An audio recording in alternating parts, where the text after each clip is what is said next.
Assalamualaikum warahmatullahi wabarakatuh. Perkenalkan, nama saya Oktaviana Triwahyuni dengan NIM 2101119120023 dari kelas A mata kuliah Rekayasa Nilai. Di sini saya ingin mempresentasikan mengenai studi kasus 4, yaitu Hospital and Staff Housing Complex. Pokok pembahasan kali ini ada 3. Yang pertama yaitu gambaran umum, yang kedua analisis value engineering, dan yang ketiga yaitu kesimpulan. Yang pertama yaitu gambaran umum, di mana studi rekayasa nilai pada proyek ini dilakukan pada tahap pengembangan desain, yaitu tahap ketiga, atau memasuki 50% usulan gambar kerja. Studi dilakukan pada bulan November tahun 1996. Perlengkapan rumah sakitnya yaitu 180 tempat duduk, luas area 500.000 SF, parkir 1 mobil per tempat tidur, tersedia side plan, dan menyediakan kompleks perumahan untuk dokter dan 130 perawat yang bekerja, dan dilengkapi dengan area rekreasi. Gambaran umum proyek berdasarkan segi konstruksi dibagi menjadi 4. Yang pertama yaitu struktural, meliputi pengolahan limbah untuk irigasi, insinerator, dan strukturnya menggunakan plat inti berlubang plat cetak. Yang kedua yaitu arsitektural, meliputi partisi drywall untuk dinding interior dan panel beton plat cetak untuk eksterior. Lantai heavy duty vinyl, lantai dasar granit, langit-langit dengan papan gipsum putih. Yang ketiga yaitu mekanikal, meliputi sistem air panas dan air dingin, reverse osmosis, sistem drainase dan air hujan, sistem jaringan oksigen, sistem pemanas, irigasi, pemadam kebakaran, sistem kontrol suhu otomatis.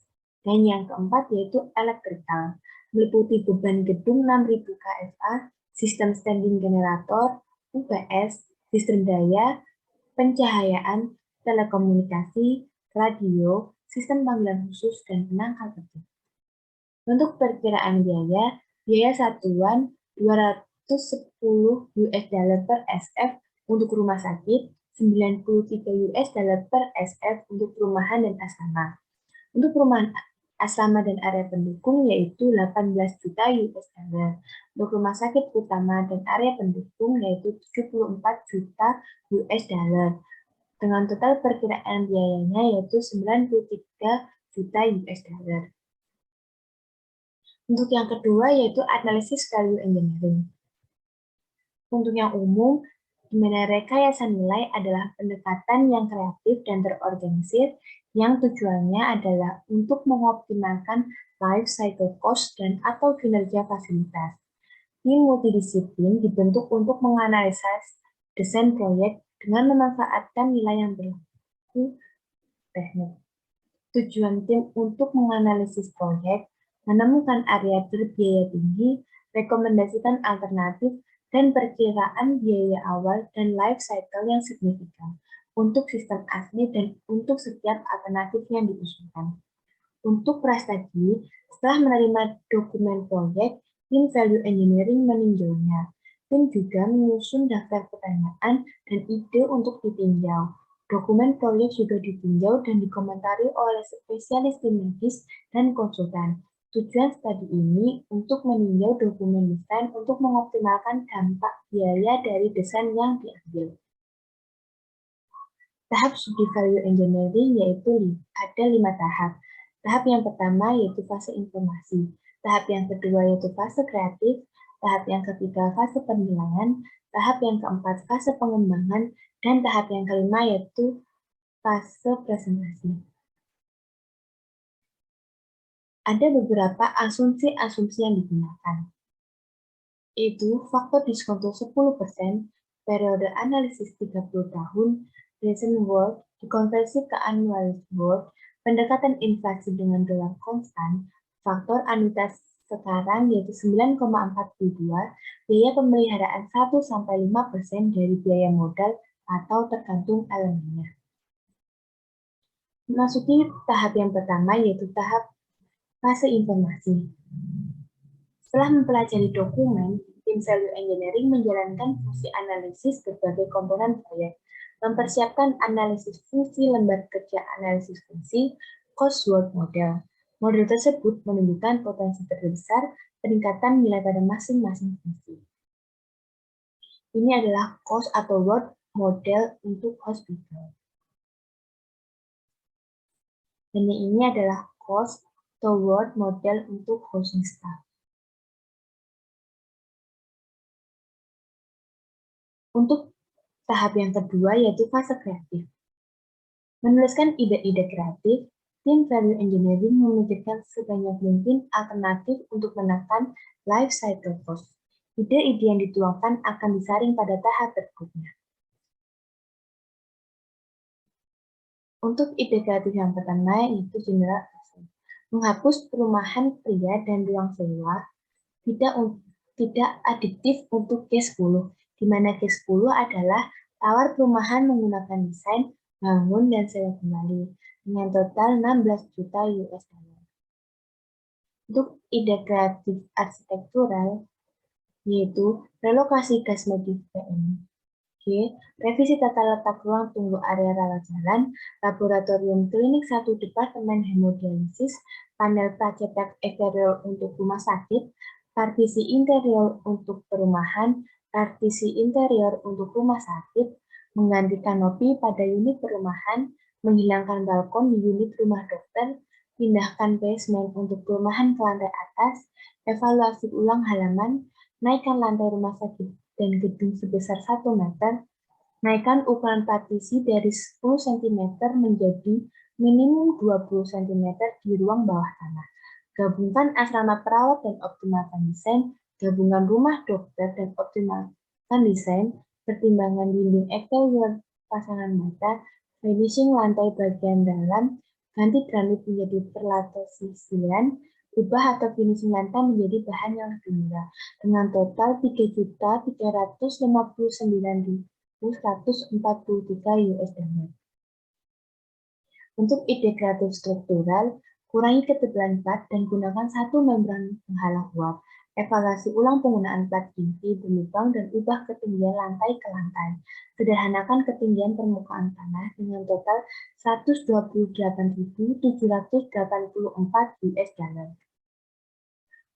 Untuk ide kreatif mekanikal, yaitu pertimbangkan titik penggunaan pendingin air dan pusat, konsolidasi saluran pembuang dan limbah, terhubung ke saluran pembuangan balada, menghilangkan STP, pertimbangkan untuk menggunakan pendingin air dan udara, gunakan perpipaan loop decouple, suara pendingin berpendingin udara, meningkatkan kenaikan suhu CHW, ubah musim panas di dalam kondisi desain, pengurangan OR aliran udara saat tidak digunakan, sediakan sirkulasi ulang yang disaring dari udara ruang operasi.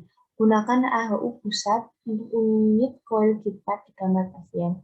Ruang komputer yang sejuk dengan unit AC Economy. Hapus pompa pemadam kebakaran di sel dan berikan emergensi. Gunakan unit berpendingin CHW untuk pendinginan gardu induk MPS dengan total 1.241.477 US dollar. Untuk ide kreatif elektrikal, yaitu konfigurasi ulang sistem distribusi listrik, pertimbangkan konfigurasi alternatif, ganti lensa parabola dengan memilih lensa prismatik, ganti balas elektronik dengan balas faktor daya tinggi, gunakan GFI untuk mengontrol satu sirkuit stop kontak, konfigurasi ulang pencahayaan luar ruangan, hapus sensor sambungan pipa, hapus jam di ruang pasien ibu-ibu, sentralisasi UPS, ubah tegangan suplai pendingin ke 380 volt, pindahkan ruang saklar di ruang bawah tanah dengan total 3.783.086 US dollar.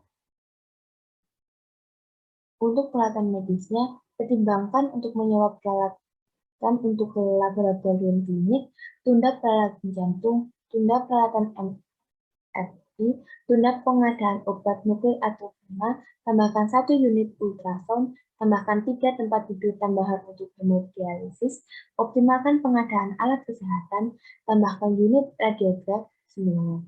Dan biaya awal yang ditangguhkan yaitu 3.919.345 US dollar dengan tabungan awal 7.494.228 US dollar. Dan nilai sekarang dari penghasilan tambahan yaitu 4.447.427 US dollar. Dengan penghematan siklus hidup sama dengan tabungan awal, yaitu 7.494.228 US dollar. Untuk tahap yang ketiga, yaitu fase penilaian. Mean Value Engineering memberi peringkat dari ide-ide yang diusulkan. Ide yang tidak praktis dan tidak layak maka akan diabaikan. Ide dengan peringkat 8 ke atas akan dikembangkan dan diajukan dalam proposal. Faktor penilaiannya antara lain keoptimalan ide tersebut, biaya yang dibutuhkan untuk pengembangannya, kemungkinan penggunaan, waktu pengimplementasian, dan besarnya potensi manfaat dan dampak terhadap estetika. Untuk tahap yang keempat yaitu fase pengembangan, di mana ide-ide yang terpilih akan diperluas menjadi solusi yang bisa diterapkan. Pengembangan terdiri dari desain yang direkomendasikan, perbandingan life cycle cost, keuntungan dan kerugian dari rekomendasi yang disusun dalam ringkasan naratif. Ada beberapa rekomendasi. Yang pertama, merevisi tata letak laboratorium klinik atau departemen hemodialisis, di mana desain asli itu laboratorium klinik dan departemen hemodialisis terletak di antara suhu 10,15 dan AF. Dibagi menjadi area terpisah untuk donor darah, laboratorium klinik, dan hemodialisis. Untuk desain yang diajukan yaitu pertimbangan pengaturan ulang tata letak sesuai sketsa A7, penambahan 3 tempat tidur untuk pasien hemodialisis. Ini adalah sketsa nomor A7. Yang kedua yaitu merevisi panel pracetak eksterior untuk rumah sakit dan perumahan. Untuk desain asli, desain dinding eksterior menggunakan panel beton pracetak tinggi untuk rumah sakit dan perumahan. Dengan desain yang diajukan yaitu menggunakan panel dinding pracetak 5 inci untuk rumah sakit, menggunakan CMU, plester, dan cat tekstur untuk unit perumahan. Ini adalah contoh. Yang ketiga yaitu konfigurasi ulang sistem distribusi listrik, di mana desain awal yaitu bangun gardu induk seluas 9.500 SF, mengakomodasi 6 trafo untuk rumah sakit dan perumahan, kapasitas trafo 9.000 kFA, dari trafo dapat menjalankan sekitar 59.000 LF dari 3.300 dan 150 mm persegi kabel tegangan rendah. Dan desain yang diajukan yaitu penggunaan distribusi tegangan tinggi, memanfaatkan jaringan 13,8 volt untuk membedakan fasilitas-fasilitas dan menggunakan oil pipe transformer dipasang di luar ruangan dekat konsentrasi tegangan. Yang keempat yaitu menambahkan 3 tempat tidur baru ke departemen hemodialisis, di mana desain asli yaitu desain saat ini mempunyai 4 tempat tidur di departemen hemodialisis. Dan desain yang diajukan yaitu merevisi desain untuk menambahkan 3 tempat tidur untuk memenuhi kebutuhan pasien anak dan unit prenatal. Pindahkan unit ke ruang yang lebih besar atau A7. Dan tahap yang kelima yaitu fase presentasi, di mana rekomendasi value engineering selanjutnya disaring oleh tim value engineering sebelum melakukan presentasi. Pada akhir lokakarya, proposal ditinjau, diedit, dan dievaluasi ulang untuk perhitungan penghematan biaya. Dan yang terakhir yaitu kesimpulan. Dari 127 ide yang dihasilkan, tim value engineering berhasil mengembangkan 56 proposal perubahan yang menghasilkan penghematan biaya awal sebesar 16 juta US dollar, lebih dari 265.000 US dollar per tahun dalam nilai sekarang untuk penghematan biaya ODM dan lebih dari 500.000 US dollar per tahun penambatan tambahan. Selain itu terdapat 22 ide ulasan desain disediakan untuk memperjelas desain pengembangan, memperbaiki desain sebelumnya, dan atau meningkatkan nilai desain. Dan rangkuman penghematan berbeda pada tahun dengan total life cycle saving yaitu 17.995.690 US dollar. Sekian presentasi dari saya. Apabila ada kekurangan mohon dimaafkan. Terima kasih. Wassalamualaikum warahmatullahi wabarakatuh.